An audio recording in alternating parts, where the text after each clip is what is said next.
Hello boys and girls, this is Mrs. Wagner. This is week 9 of school, so our 9th video. This week we are not going to do another project. We're going to finish up the projects that you have been assigned the last few weeks. We're just starting back on week 5 in the modules. If you go to Mrs. Wagner's card, you'll be able, and well, you've already on this video, go back up to week 5, it'll show you that we did pumpkins. We did pumpkins using shapes, breaking it down into simple shapes and talking about how you could draw just about anything if you break them down into simple shapes. So we created our pumpkins, we divided it into the ridges and made a nice stem. That was week 5. Week 6, we painted. We used watercolors. If you didn't have watercolors, you have crayons and you could do lots of nice layers with your crayons. So that was week 5 and week 6.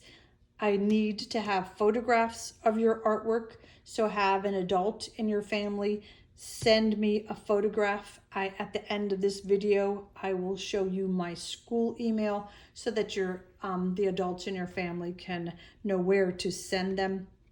But this is week 5 and week 6. Week 7, we practiced rubbing, doing rubbings of leaves. We went into our yard and we found some leaves that had nice veining on the back. We flipped the leaves over so they were upside down underneath our paper. We took a small piece of crayon and we rubbed it over the leaf to get a nice little outline. That was a whole week. That was what we did to practice, to learn how to do that, see how hard you have to push or how light you have to push to get a nice outline.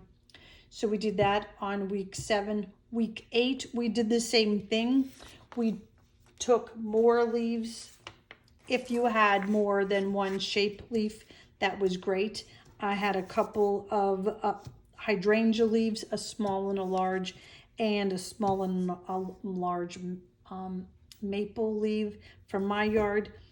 We rubbed them again after week 7 of practicing. We were a little bit better at doing the rubbing on week 8.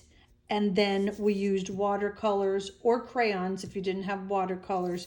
And we created nice warm colors. And I showed you how to take a little bit of red and add a little yellow and a little bit of orange. So it wasn't just one solid color. Because if you look at the trees, now they're kind of past the beautiful colors, but when your tree, the leaves are starting to change colors, they don't just change from green straight to red or straight to yellow. They go through a change, and you could usually on the leaf see the progress is how the leaf is changing from green to red. So we were using warm colors. Pardon me, there is a video, I think on most 5, 6, 7, and 8, that was about either lines or warm colors or colors altogether, the different types of colors like primary colors and secondary colors, all of them. So I want you to watch those so that you get a review, and if every time you watch the video you review more of the concept, whether it's warm and cool colors or if it's the color wheel and the different types of color combinations that we talk about when we're in class. So this was week 8. So you really only have 2 projects to send me a photograph of or to bring into school. The one with the leaf rubbing and having it colored so the leaves are warm colors and the background is cool colors. And the first 2 weeks, the week 5 and week 6, was drawing the pumpkin and either painting it or coloring it with a crayon to add color to it. Again, warm colors for your pumpkin and cool colors for your background.